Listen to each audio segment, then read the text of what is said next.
नमस्कार, आप देख रहे हैं एबी स्टार न्यूज़। मैं हूं आपके साथ सपना वर्मा। स्वागत करती हूं आपका हमारे खास कार्यक्रम एक किस्सा दिन का हिस्सा में, जहां मैं आपको बताती हूं देश और दुनिया से जुड़े वो तमाम राजनीतिक, ऐतिहासिक और सामाजिक क्षेत्र से जुड़ा वो एक दिलचस्प और एक अनोखा किस्सा जो बनेगा दिन का हिस्सा। तो चलिए शुरुआत करते हैं हमारी खास पेशकश एक किस्सा दिन का हिस्सा में।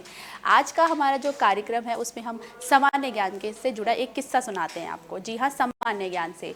आज परिवहन दिवस है। जी हाँ, परिवहन दिवस, इसकी शुरुआत आज ही के दिन हुई थी और हर साल इसे 10 नवंबर को यानी कि आज ही के दिन मनाया जाता है। एक नज़र डालते हैं इस पर। आइए जानते हैं आज क्या है। 10 नवंबर का ऐतिहासिक आकलन, खंगालते हैं इतिहास के पन्ने। आज परिवहन दिवस है। जी हाँ, परिवहन दिवस भारत में 10 नवंबर को परिवहन दिवस के रूप में मनाया जाता है और साथ ही यूनेस्को ने इस तारीख को संपूर्ण विश्व में शांति और विकास हेतु विश्व विज्ञान दिवस के रूप में मनाने का चलन है। परिवहन दिवस के तौर पर इस दिन को मनाने की बात करें तो सड़क, रेल, वायु और जल परिवहन के विस्तार को जहां विकास से जोड़कर देखा जाता है, तो वहीं पर्यावरण पर इसके दुष्प्रभाव भी किसी से छिपे नहीं हैं। परिवहन दिवस पर लोगों को यातायात के नियमों तथा दुर्घटनाओं को कम करने के बारे में भी बताया जाता है। परिवहन के साधनों में हो रहे दिन प्रतिदिन के सुधार तथा विस्तार के बारे में भी लोगों को जागरूक किया जाता है। ये दिवस परिवहन क्षेत्र के विकास और उसके संबंध में जागरूकता के लिए मनाया जाता है। भारत में परिवहन का विकास आज़ादी के बाद लगातार हो रहा है। सड़क परिवहन, रेल परिवहन, वायु परिवहन और जल परिवहन यहाँ के यातायात के मुख्य साधन है। सड़क परिवहन सबसे प्रचलित और लोकप्रिय साधन माना जाता है। वायु परिवहन भारत के विकास में महत्वपूर्ण योगदान दे रहा है। जल परिवहन माल की ढुलाई तथा उसके आयात तथा निर्यात को काफी मजबूत बनाता है। वायु परिवहन में भी भारत में काफी वृद्धि की है। इसके लिए भारत सरकार की तरफ से कई मंत्रालयों का गठन करके उन्हें एक और मजबूत करके की कवायद है। भारत की आर्थिक राजधानी मुंबई में रेलवे परिवहन वहां की जीवन रेखा कहा जाता है। वहीं भारत के ग्रामीण क्षेत्रों में सड़क परिवहन ही विकास की मंजिल को तय करता है। आइए चलिए बढ़ते हैं आगे। अब आपको बताते हैं एक अगले किस्से के बारे में जो कि साहित्य जगत से जुड़ा है। जी हाँ, साहित्य जगत से। राजस्थान के विख्यात साहित्यकार विजयदान देथा का आज ही के दिन निधन हुआ था। जी हाँ, आज ही के दिन उनका निधन हुआ था। वो एक ऐसी शख्सियत है जिन्हें कभी भुलाया नहीं जा सकता। पद्मश्री जैसे सम्मान से उन्हें सम्मानित किया गया। बीजी के नाम से वो मशहूर थे। आइए एक नज़र डालते हैं इनकी जीवनी पर। आज ही के दिन साल 2013 को राजस्थान के विख्यात साहित्यकार विजयदान देथा का निधन हुआ था। बीजी के नाम से मशहूर विजयदान देथा का अपनी कहानियों के लिए देश विदेश में मशहूर थे। राजस्थान के पाली जिले के रहने वाले विजयदान देथा ने राजस्थानी में करीब 800 छोटी बड़ी कहानियां लिखी, जिनका कई भाषाओं में अनुवाद किया गया है। उनकी कहानियों में राजस्थान लोक संस्कृति, आम जीवन की झलक मिलती है।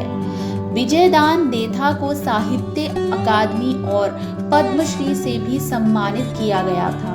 विजयदान देथा की राजस्थानी भाषा में 14 खंडों में प्रकाशित बातारी फुलवारी के 10वें खंड को भारतीय राष्ट्रीय साहित्य अकादमी द्वारा पुरस्कृत किया गया, जो राजस्थानी कृति पर पहला पुरस्कार है। लोक कथाओं और कहावतों का अद्भुत संकलन करने वाले पद्मश्री विजयदान देथा की कर्मस्थली उनका पैतृक गांव बरूंदा रहा। एक छोटे से गांव में बैठकर अंतर्राष्ट्रीय स्तर के साहित्य का सृजन किया उन्होंने। राजस्थानी लोक संस्कृति की प्रमुख संरक्षक संस्था रूपायन संस्था जोधपुर के सचिव देथा का जन्म साल 1 सितंबर 1926 को बैरुंदा में हुआ। शुरुआत में 1953 से 1955 तक बीजी ने हिंदी मासिक प्रेरणा का संपादन किया।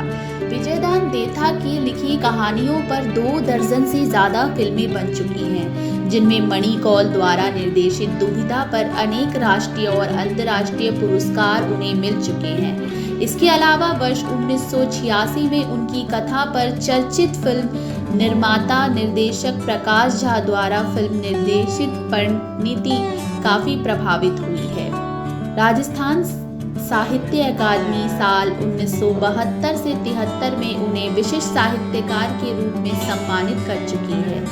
दुविधा पर आधारित हिंदी फिल्म पहेली में अभिनेता शाहरुख खान और रानी मुखर्जी मुख्य भूमिकाओं में थे।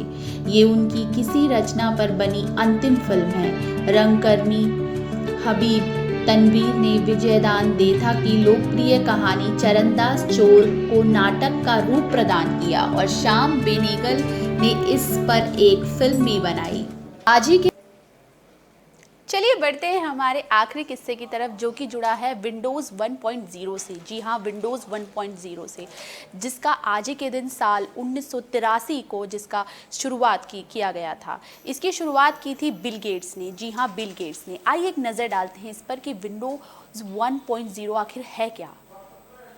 बिल गेट्स ने ही आज ही के दिन साल 1983 को विंडो 1.0 की शुरुआत की थी।